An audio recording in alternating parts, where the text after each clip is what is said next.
नमस्कार, बहुत स्वागत है आपका। आप देख रहे हैं ग्रैंड धर्मा सन्मार्ग।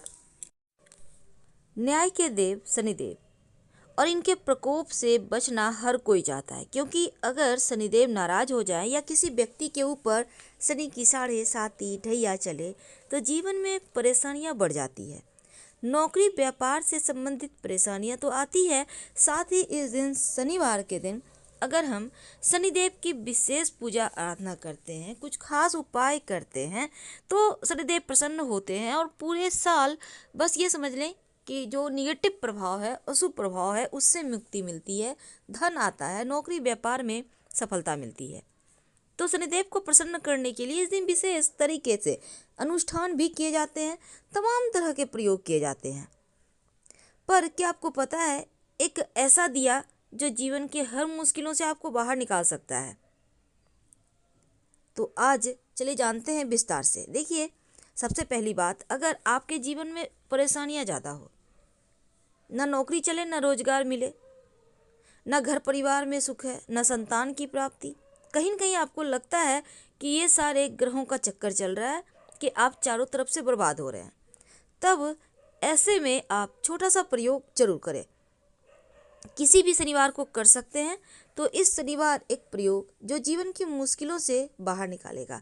देखिए, सबसे पहली बात तो शनि देव से जुड़ी हुई चीज़ों का दान करना चाहिए, जैसे कि काली उड़द, तेल, तिल, लोहा, काले कपड़े, क्योंकि ये दान करने से आपकी तरक्की में जो बाधाएं हैं वो समाप्त होती है। और शिव जी की पूजा अगर शनिवार के दिन किया जाए, शिवलिंग पर 1 लोटा जल अर्पित किया जाए, तो वैसे भी शनिदेव शांत रहते हैं, क्योंकि वो उनके आराध्य हैं। वैसे तो भगवान श्री कृष्ण भी आराध्य हैं, लेकिन शिव जी भी आराध्य हैं। इसलिए अगर आप भगवान की पूजा कर लेते हैं तो शनिदेव के प्रकोप से बच सकते हैं, क्योंकि शिव जी के भक्तों को तो वो तो स्वयं महाकाल हैं, अब उनके भक्तों को भला कौन डराए। तो ये चीज़ें आपको समझनी होगी। दूसरी बात, शाम के वक्त मुख्य तौर पर पीपल के नीचे दिया जलाया जाता है, मुख्य तौर पर पीपल के नीचे जलाया जाता है। लेकिन लोग भूल जाते हैं कि पीपल के नीचे जलाने के बाद दिया, अगर हनुमान जी के मंदिर में आपने दिया नहीं जलाया तो फिर आपको उतने पुण्य फल नहीं मिलते। जिस उम्मीद के साथ आप गए हैं वो आपकी कामनाएं पूरी होने में देर हो जाती है। पद्म पुराण के अनुसार पीपल के वृक्ष में भगवान श्री हरि विष्णु का निवास होता है, या फिर उन्हीं का स्वरूप है।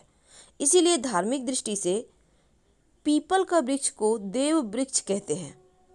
और अगर विधि विधान से पूजा की जाए तो पीपल वृक्ष की पूजा करने से जीवन में ढेर सारी खुशियाँ आती है, ग्रहों की पीड़ाओं से मुक्ति मिलती है।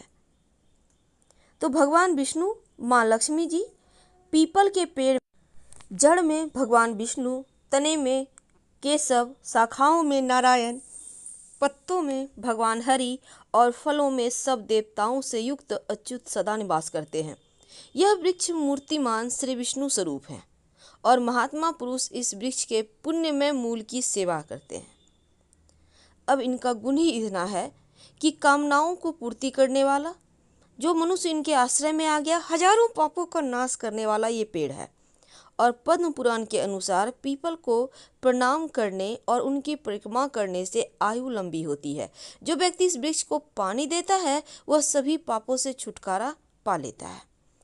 तो पीपल में पितरों का भी वास माना गया है, सब तीर्थों का भी निवास है। इसीलिए मुंडन आदि जो संस्कार है पीपल के पेड़ के नीचे करवाने का प्रचलन है।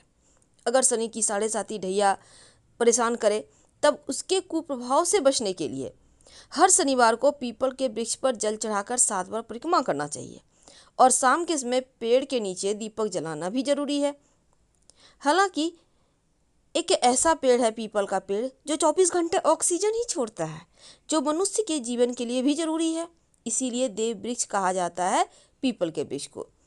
अगर निरंतर पीपल के वृक्ष की पूजा करते रहें, जल चढ़ाते रहें, तो संतान की प्राप्ति होती है, पुण्य बढ़ता है और दृश्य आत्माएं तृप्त होकर सहायक बन जाती है।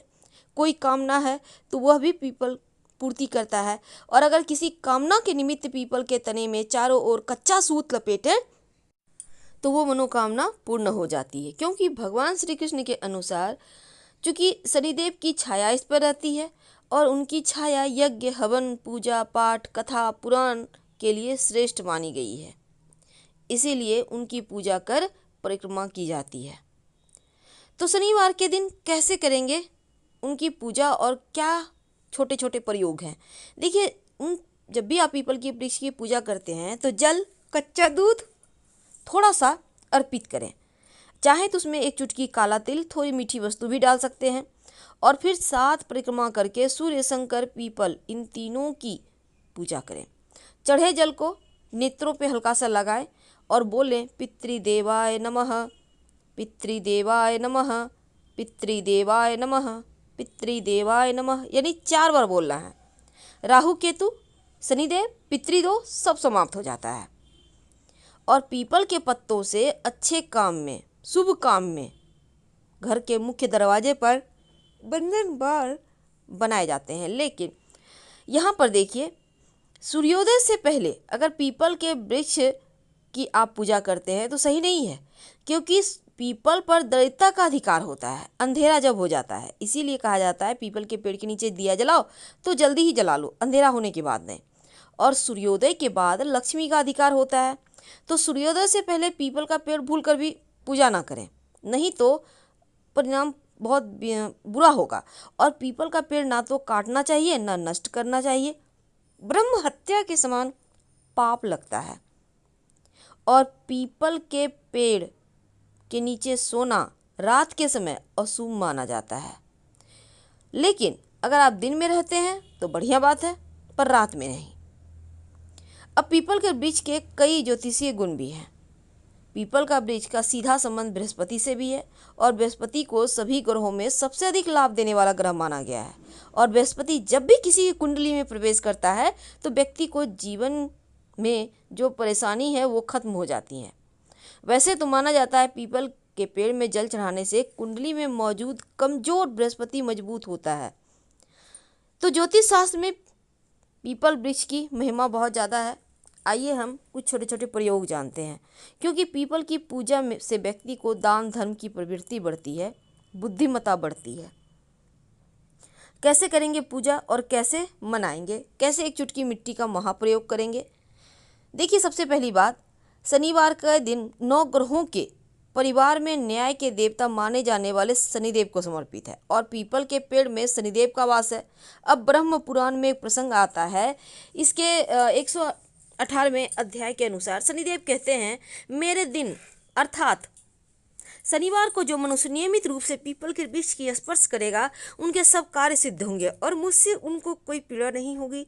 जो शनिवार को सुबह सुबह उठकर पीपल के वृक्ष को स्पर्श कर उनको प्रणाम करेगा, उनके ग्रहों की पीड़ाओं से उन्हें कभी कष्ट नहीं होगा, सारी तकलीफ दूर हो जाएगी।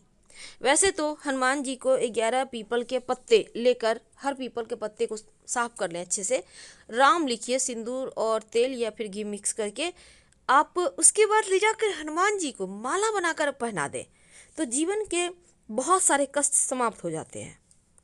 तो शनिवार के दिन पीपल के वृक्ष को दोनों हाथों से स्पर्श करते हुए ओम नमः शिवाय का 108 बार जप करने से दुख, कठिनाई, ग्रह दोष का प्रभाव भी शांत हो जाता है। और पीपल के पेड़ की पूजा करने से भगवान शिव भी प्रसन्न होते हैं। शनिदेव शिव जी को अपना गुरु मानते हैं और शिव जी को प्रसन्न करने कर शनिदेव भी आपको कष्ट नहीं देते। तो हर शनिवार के शाम आप छोटा सा काम करें, स्वच्छ वस्त्र धारण कर लें और फिर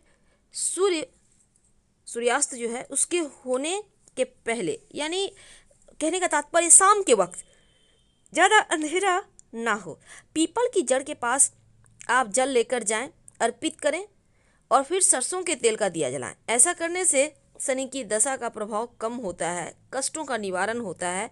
और पीपल के पेड़ की पूजा के साथ हनुमान चालीसा पाठ भी करना चाहिए और फिर 5 परिक्रमा करें। शनिवार के दिन अगर आप पीपल के पेड़ में दूध में गुड़, पानी यानी कि जल ले लें एक लोटा, उसमें थोड़ा सा दूध, गुड़, काला तिल डालकर अर्पित करें और प्रार्थना करें कि हे प्रभु, हे भगवान, मेरे जीवन में जो परेशानी आप कहिए और उसके बाद कृपा करके मेरी यह परेशानी दूर करने की कृपा करें। आप उनसे दिल की बातें शेयर कर सकते हैं क्योंकि वो भगवान है। फिर पीपल को स्पर्श करें और चारों ओर परिक्रमा करें। तो शनिवार की शाम को सूर्यास्त के बाद किसी भी पीपल के पेड़ के पास जाइए और अपने साथ एक छोटा सा प्रयोग कर लीजिएगा। यह प्रयोग आपकी मन्नत को पूरा करेगा। आप हल्दी ले जाइए। अब इस हल्दी से पीपल के पेड़ पर अपनी मनोकामना लिखें। जो भी आपकी इच्छा है, नौकरी चाहिए, व्यापार अच्छा चले, घर चाहिए। उसके बाद नीचे में अपना, आप नाम नहीं लिखना, आप वहाँ पे लिखिए कोई भी मंत्र, ओम नमो भगवते वासुदेवाय लिख दें। और उसके बाद इस मंत्र को लिखने के बाद आप चाहें तो लाल पेन से भी लिख सकते हैं, लेकिन अपना नाम मत लिखिएगा। अब इसको लिखने के बाद प्रणाम कीजिए, अपनी मनोकामना बोलिए, आपकी मनोकामना पूर्ण होगी।